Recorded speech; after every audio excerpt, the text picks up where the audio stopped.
بسم الله الرحمن الرحيم أدبني سلام يا دمانتين ميلو باتشوكتان مركل كوسو دوادا برنامج كيني فكردي بوق أن هاد بيدن كل وداقي جري بوغا نخريي وأنا إسلاي هاي دادكونا رنتي وحبي كفايديا بوغا ما تان شعلا هنا ندين لو وداقو وحالي دادا how we learn سيدايبين وحو برنا subtitle وحاوا xaqiiqooyinka saynis yahanadu ay ka ogaadeen habka aynu wax u baranno halka aynu si wacan wax ugu baranno goorta aynu si wacan wax u baranno iyo sababta keenta inaynu mararka qaarkood si wanaagsan wax u baranno mararka qaarkoodna aanay wax badan inagu duxin waxa qoray qoraab la yiraahdo Benedict Carey muddo ila 2004 muddo ku siman buu New York Times arrimaha sayniska xogo qori jiray ilaa hadda xogo qora runtii waa buug aad u qiimo badan oo qof kasto ardaya oo doonaya in uu qof kasto arday oo yar kaliya aan odhanin qof kasto doonaya nolosha inuu arday u noqdo oo ardaynimadu xilli kuma eka dugsi hoose dugsi dhexe dugsi sare ilaa heer jaamacadeed qofka PhD ga qaata xitaa waxa weeye ilaa dii qofku godka ka galayo wuxuu baahay inuu wax barto marka sida ugu wanaagsan ee inuu wax u baran karayno ayuu buugan ka warramaya marka qof kasto doonayo nolosha inuu arday u noqdo oo waliba casrigan maanta aynu noolnahay aqoontu ay xawaaraha ku socoto ee la leeyahay labadii sanaba waxa laba jibaarma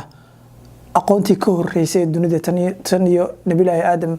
ilaa tan iyo bini aadamku intuu kasmooyinka soo kasmo wadareeda aadanaha intuu weeleenahay ayay labadii sanaba aqoontu laba jibaaranta waxa la yiraahdaa wixii aad 5 sano ka hor baratay gabow baa ku dhaca oo maanta waxa laga yaabaa wax badan oo kamid ah 80% wixii aad 5 sano ka hor baratay inay gaboobeen waayo aqoontu maanta xawaare ku socotaa aad u speed badan marka qof kasto doonaya nolosha inuu survive gareeyo oo uu garanaysa si wacan ugu noolaado la qabsado la jaan qaado isbedelada nolosha faraha badan wuxuu baahan yahay in uu wax barto marka qof kasto wax baranaya buuga waa anfacaya fikradaha runtii aadka buuga iga soo jiitay dhowr ka fikrado baan ka soo qaadanaya ma buuga lagu wada geeyoonayo runtii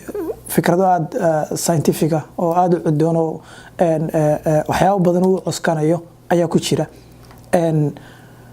fikrada ugu horeysa waxay leeyihiin qofka goob kaliya wax ku akhriya imtixaan baad diyaarinaysaa ka soo qaad imtixaanka diyaarinaysay waxay leeyihiin qofka goob kaliya wax ku akhriya oo imtixaanka ku diyaariya waxa ka fiican qofka imtixaanka laftirkiisa uu diyaarinayo ama waxa uu akhrisanayo ee uu rabo inuu xifdiyo ama uu fahmo dhowr goobood oo kala duwan hadii wax ku akhriyo ka fiican inuu goob kaliya ku akhriyo daraasad bay sameeyeen 40 eray laba kooxood baa la sameeyay 40 eray baa waxa la yiri midkiinba waa inaad xifdisaan oo aad macnaheedana fahantaan marka waxa la sameeyay laba qol baa la kala geliyay marka qolo waxa la yiri hal qolo midab kaliya ama hal qaab uu design karaysan wax ku akhriya laba jeer ku daraaseeya oo ku starigray muxuu ahaa imtixaankii 40 eray laga rabay qolo kalena waxa la yiri laba qol oo kala gedisan ama si kala daan u niraano laba goobood oo kala duwan ayaa la yiri laba goor oo kala duwan ku akhriya ku daraaseeya ama ku starigray wixii 40 eray la idin ka rabay deetana imtixaan baa laga qaaday waa la test gareeyay qoladii qolka kaliya ama goobta kaliya laba jeer ku diyaarisay erayadii waxay ka xasuusteen 16 eray oo kamid ah 40 eray laga rabay inay xasuustaan qoladii labada goobood ee kala duwan wax ku akhriyeysayna waxay xasuusteen 40 iyo 24 eray oo kamid ah 40 eray lagu imtixaamay marka halka waxay ka dhigan tahay 40% ay qolyihii labada goobood ee kala duwan wax ku daraasay wax ku akhriyay ay ka sareeyeen qoladii qolka kaliya ama halka goob kaliya wax ku akhriyay marka waxay ka dhigan tahay waxaan ka faa'iidi kareynaa arinta in haddaad doonaysa inaad imtixaan diyaariso ama aad doonaysa project inaad qabato waxaad doonaysa inaad qabataba study ku salaysan inaad kala bedesho goobaha aad ku akhriyayso fikradda labaad wax la yiraahdo saynisyahanadu ay yiraahdaan spacing effect waxa weeye waa sida dadku inta badan waxay sameeyaan aniga kamid ahaa dadka berigii hore markaan doonayay imtixaan inaan diyaariyo oo kale maalinta ugu dambeysa ayaan wixii oo dhan tan soo qaado laba saacadood ban meel intaan fadhiistan wixii oo dhan akhrinaya oo xifdinaya wixii laga rabay iskuulka oo dhan dabcan way qofku ku baasi karaya oo imtixaanka inta badan wad aragteen dadkiina sameeya wad garan karaysaan crime baa la yiraahdaa yani wixii laga rabay oo dhan baad dhowr saacadood baad rabtaa inaad wixii oo dhan ku xifdido laakiin waad ku baasi karaysaa laakiin mushkiladda jirta waxa weeye waxba kama xasuusinaysid oo wixii haddii lagu weydiiyo bil kadib wixii aad ku baastay imtixaankii aad ku baastay haddii lagu weydiiyo bil kadib waxba kama xasuusinaysid taa waxaa keenaysa waxa weeye qaybta hore maskaxda prefrontal cortex-ka ama qaybtan short term memory-ga inoo qaabilsan ayay information inta hore galaan si maskaxda marka qaybta dambe muxuu ahaa long term memory-ga ama xasuusta fog ay ku kaydsanto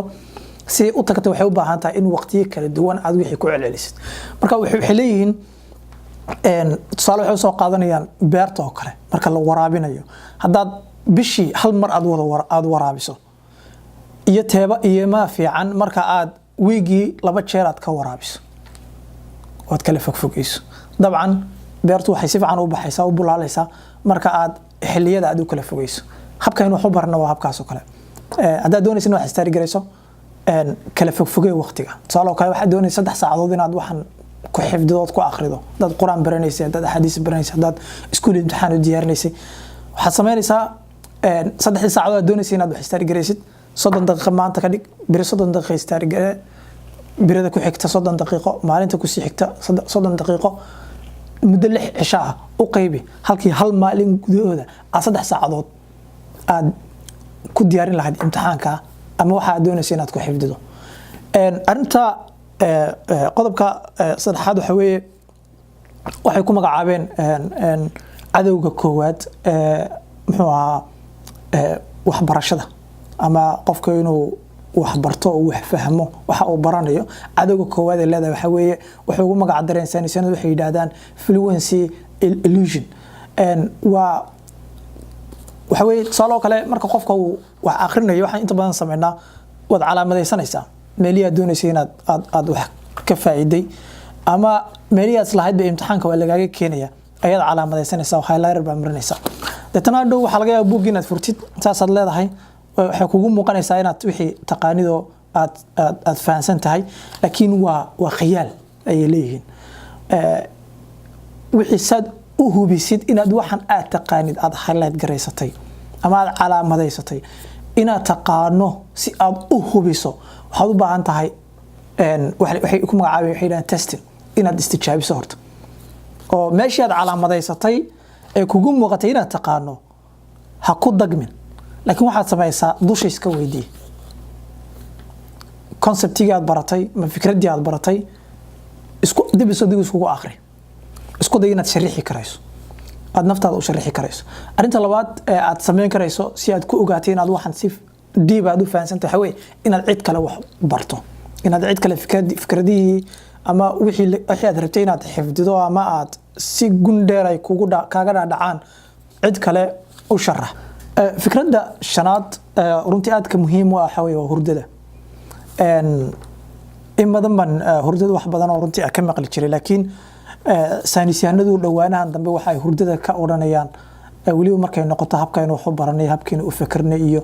nolosheena saameynta ay ku leedahay waa arin aad runtii u weyn waxay leeyihiin inta badan waxa aynu barano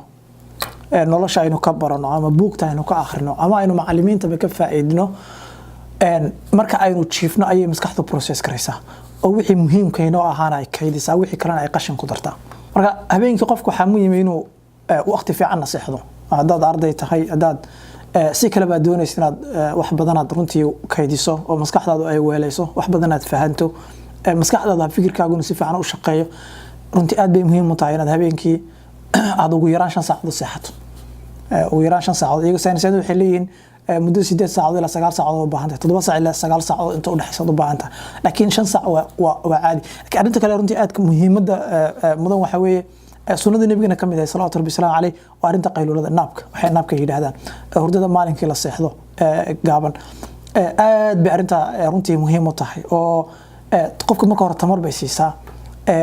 marka uu qofku arin muhiima oo uu doonayo inuu xifdiyo ama uu doonayo inuu furdaamiyo uu seexdo naab yar uu qaato ama qaylul yar uu qaato oo uu soo kaco wax badan bay u furfurtaa waayo maskaxdu inta aynu hurudno maskaxdu qaybta hoose wax kaydisa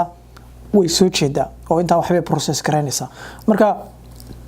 qaylulada aad bay runtii muhiim u tahay dad arday tahay maalinkii dad 10 daqiiqo heli karayso aad bay fiican waqtiga ugu fiican ee la qaylulastan waxay leeyihiin saynisyahannadu waxa weeye 6 saacadood markay ka soo wareegtay waqtiga hurdada ka soo kacday 6 saac markay ka soo wareegtay waqtiga hurdada ka soo kacday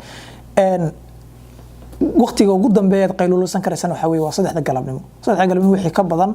waxay yiraahdaan qofku moodkiisa wax ka bedesha oo halkay Soomaalidu yiraahdaan yaani hurdo galab maxay casariyo qof cirolana way ka cadhaysiisaa ciyaalna way ka oysaa wax noocaasa maamadu ay kala maqan tahay marka qayluladu runtii aad bay muhiim u tahay arinta kale ku dhex sameyn karayso waxa weeye waxa jira wax la yiraahdo Zeigarnik effect hada koor inaad iga maqasheen baa laga yaabaa buugana wuu ku xusayaa actually buugta in badan oo kamid ah buugta maskaxdii waxyaabo la xiriira iyo waliba learning iyo thinking waxyaabo la xiriira creativity-ga aad bay uga waramaa Zeigarnik effect waxa weeye maskaxdu wax wal oo ay unfinished task ah wax kasto qabiye ka qofka wuxuu akhrinaya ha noqoto imtixaan u diyaarinaya ha noqoto fikrad ku taagneed ha noqoto mushkilad doonaya inuu furdaamiyo ha noqoto wax kasto unfinished ah qaybta lawaaciga maskaxda way process karaysaa habeenkii oo waxay xasuusisaa qaybta conscious mind-ka inta badan wax qorsheeya wax qabta marka mushkilad kasta oo doonaysa inaad furdaamiso ama waxa doonaysa inaad xifdido ka hor inta aanad seexan habeenkii ama inta aanad naabka qaadan ama qaylulaysan aan iraade eeg oo ka fikir tan markaad iska seexatid maskaxdii intii waxay ku mashquulsan tahay habkay u furdaamin lahayd arinta ama habkay u xifdin lahayd ama habkay u process gareyn lahayd dadna qofkii subax markuu soo kaco hurdadu ka soo kaco wax badan buu arkayaa oo u muuqanayo markii hore aan u muuqan marka runtii waa buug aad muhiim u ah fikrada aad u fara badan baa ku jira science aad u fara badan oo daraasad aad u fara badan oo la sameeyay ilaa 1800 ayaa ku jira marka inaasan ku soo koobaya buuggeena maanta intaan buug kale ku kulmi doono waxaan idinkaga tegayaa khayraad fara badan waxa la akhriyo inta maan ku gaajaysan yahay قولي وولي السلام عليكم